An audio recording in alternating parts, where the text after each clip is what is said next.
बोकारो विधायक श्वेता सिंह इन दिनों काफी चर्चा में है। बता दें कि श्वेता सिंह के नाम पर 2 पैन कार्ड, 4 वोटर आईडी है और इसको लेकर कह सकते हैं कि बोकारो विधायक श्वेता सिंह की मुश्किलें बढ़ सकती है। इसके साथ ही इसमें एक बड़ा अपडेट ये है कि बोकारो उपायुक्त ने सीईसी को रिपोर्ट सौंप दिया। अब ये माना जा रहा है कि आने वाले समय में श्वेता सिंह की मुश्किलें जो है वो और बढ़ सकती है। आज इसी पर हम चर्चा करेंगे। हमारे साथ हमारे सहयोगी नवीन भी मौजूद है। नवीन से बातचीत करते हैं कि नवीन, कुछ दिन पहले बीजेपी के कुछ प्रतिनिधि मंडल ज्ञापन सौंपने के लिए राज्यपाल के पास गए थे। अब एक बड़ा अपडेट ये आ रहा है कि यहाँ पर सीईसी को रिपोर्ट जो है वो डीसी ने सौंप दिया है। क्या लगता है मुश्किलें उनकी कितनी बढ़ सकती है?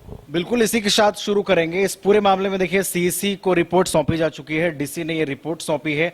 और देखिए इसको शुरुआत से समझते हैं करिश्मा। जब ये मामला प्रकाश में आया कि बोकारो के जो विधायक हैं श्वेता सिंह, उनके पास 2 पैन कार्ड हैं और 4 वोटर आईडी हैं, उसके बाद से ही इस खबर को बाइस्कोप ने भी प्रमुखता से दिखाया था। और देखिए अब इस मामले की जांच धीरे धीरे आगे बढ़ रही है। प्रदेश बीजेपी के एक प्रतिनिधिमंडल ने राज्यपाल से मुलाकात की थी, जांच की मांग हुई थी कि आखिर इसमें क्या कुछ सत्यता है, क्या वाकई उनके पास 2 पैन कार्ड और 4 वोटर आईडी कार्ड हैं। तो देखिए प्रारंभिक जांच जो है वो सामने आ गई है। प्रारंभिक जांच में इस बात की पुष्टि हो गई है कि उनके पास 2 पैन कार्ड हैं और 4 वोटर आईडी कार्ड हैं।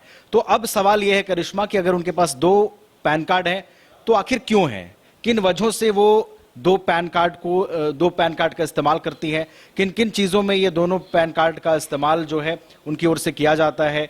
इसके अलावा देखिए अब ये मामला मुख्य चुनाव जो अधिकारी हैं वहां पहुंचा है, सीईसी पहुंचा है।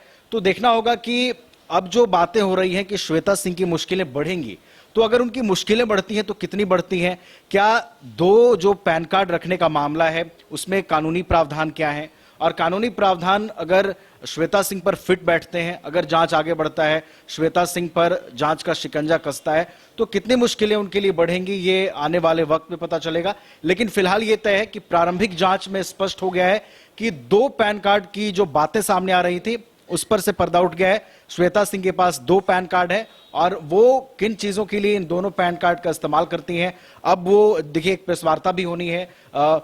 तो उनका पक्ष क्या है, श्वेता सिंह की ओर से क्या कुछ? श्वेता सिंह यहाँ नहीं है नवीन, वो बैंगलोर गई हैं इलाज कराने के लिए। तो बताया जा रहा है कि आज जो प्रेस वार्ता रखी गई है उसमें विधायक प्रतिनिधि मौजूद रहेंगे, कई बड़े नेता रहेंगे। तो ये हम कह सकते हैं कि उनका वर्जन जो है वो आज आ सकता है। देखिए काफी महत्वपूर्ण होगा ये जो चीजें तैर रही हैं। और बीजेपी के प्रतिनिधिमंडल ने मुलाकात की, जांच की मांग की, कई तरह की बातें सामने आ गई और पुष्टि अब हो गया कि श्वेता सिंह जो है वो 2 पैन कार्ड रखती है।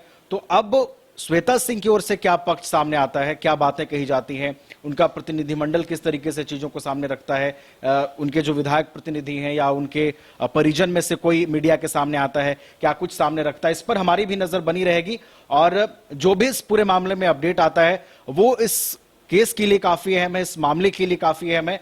और कैसे इस केस की कड़ी आगे जुड़ेगी उसको देखते हुए भी आज की ये प्रेस वार्ता काफी अहम है। और इसमें कौन सी चीजें बाहर निकल करके आती हैं इस पर हमारी भी नजरें बनी रहेंगी।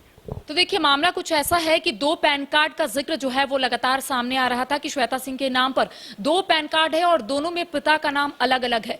एक जो गुरुग्राम में बनाया गया था उसमें पिता का नाम दिनेश कुमार सिंह है और दूसरा 2010 में जो रामगढ़ में पैन कार्ड बनाया गया था उसमें पिता का नाम संग्राम सिंह है। अगर हम चुनावी हलफनामे की बात करें तो वहां पर जो पति का नाम है वो संग्राम सिंह है।